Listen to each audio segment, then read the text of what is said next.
పాలు తాగడం వల్ల బరువు పెరుగుతారా? బరువు తగ్గుతారా? సో, దాని గురించి మనం డీటెయిల్‌గా తెలుసుకుందాం. ఫస్ట్ పాలు కనుక తీసుకున్నట్టయితే, పాలు చాలా హెల్తీ ఫుడ్ అండి. ఇది చిన్న పిల్లల దగ్గర నుంచి పెద్దవాళ్ళ వరకి ప్రతి ఒక్కరికి న్యూట్రిషియస్ ఫుడ్ అని చెప్పొచ్చు. ఎందుకంటే పాలల్లో ప్రతి ఒక్కరికి తెలుసు కాల్షియం ఉంటుంది, వైటమిన్ డి ఉంటుంది అండ్ మనకి ఎనర్జీ, కార్బోహైడ్రేట్స్, ఫ్యాట్స్, ప్రోటీన్స్ అనే కంటెంట్ కూడా ఎక్కువగా ఉంటుంది. సో, ఇలాంటి ఒక పాలని ఒక వెయిట్ లాస్ చేస్తున్నారు. అంటే ఒక వెయిట్ లాస్ ప్లాన్‌లో ఉన్నవాళ్ళు కన్జ్యూమ్ చేసుకోవచ్చా లేదా అనేది ఒక పెద్ద డౌట్‌గా మారుతుంది. సో, పాలు మనం ఏ విధంగా తీసుకుంటున్నాము, ఎలాంటి పాలని తీసుకుంటున్నాం అనే దానిపైన ఎక్కువగా దృష్టి పెట్టాలి.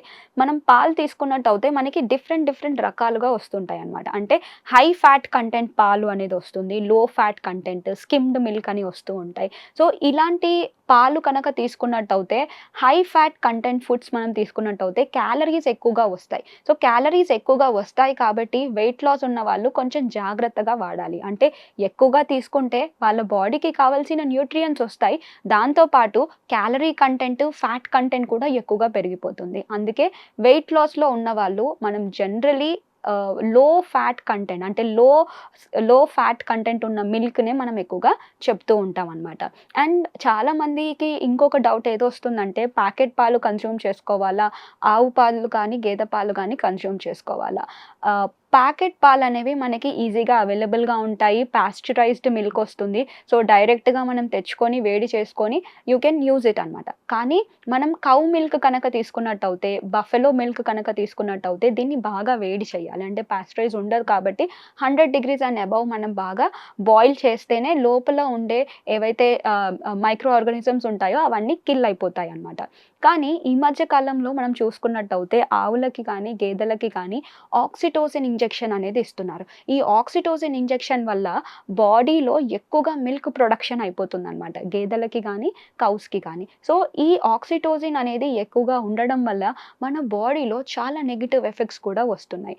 ఒకవేళ మీకు ఎవరైనా ఫార్మర్స్ తెలిసి ఉండి వాళ్ళు ఎలాంటి ఆక్సిటోసిన్ ఇంజెక్షన్స్ ఇవ్వకుండా వాళ్ళని రేజ్ చేసి అలాంటి పాలు కనుక మీరు తీసుకున్నట్టయితే బాడీకి చాలా బెనిఫిట్స్ ఉంటాయి. న్యూట్రియంట్స్ కూడా ఎక్కువగా వస్తాయి.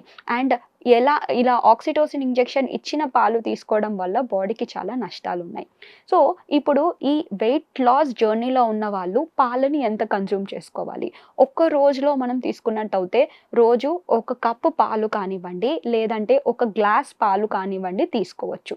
కానీ ఇమ్మీడియేట్‌లీ మనం ఒక మీల్ తర్వాత కన్జ్యూమ్ చేసుకునే బదులుగా పొద్దున్నే ఒక కప్పు పాలని తీసుకోవచ్చు. లేదంటే మీరు రాత్రి పడుకునేటప్పుడు గూడా ఒక కప్పు పాలని కూడా తీసుకోవచ్చు. మన ఇమ్యూనిటీని ఇంకా పెంచడానికి ఈ పాలల్లో చిటికెడు పసుపుని యాడ్ చేసుకొని తీసుకోవడం వల్ల మనకి కర్క్యుమిన్ అనేది వస్తుంది. అండ్ చాలామందికి రాత్రి నిద్ర పట్టదు. సో, అలాంటి వాళ్ళు ఈ మిల్క్‌ని రాత్రి కన్జ్యూమ్ చేసుకోవడం వల్ల ఏమవుతుందంటే మనకి ఇంపార్టెంట్ అమినో యాసిడ్ ట్రిప్టోఫాన్ అనేది దీంట్లో ఉంటుంది. సో, ఈ ట్రిప్టోఫాన్ అనేది పాలల్లో ఉంటుంది కాబట్టి మీకు నిద్ర రావడానికి కూడా చాలా సహాయపడుతుంది.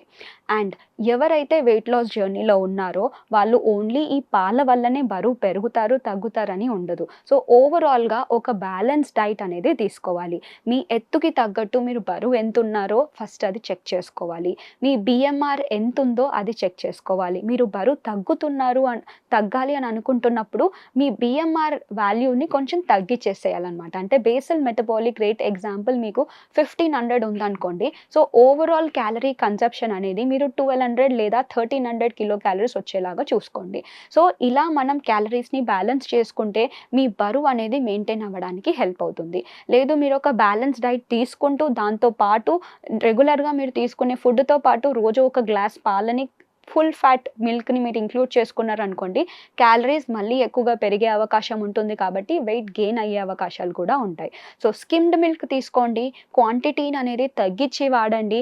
అండ్ దీని తోడుగా ఒక బ్యాలెన్స్డ్ హెల్తీ డైట్‌ని మీరు రెగ్యులర్‌గా తీసుకోండి. అండ్ దీని తోడుగా physical activity minimum 1 hour of physical activity ఉండాలి. వెయిట్ లాస్ జర్నీలో ఉన్నప్పుడు నిద్ర చాలా ఇంపార్టెంట్. మినిమమ్ 8 గంటల నిద్ర ఉండేలాగా చూసుకోండి.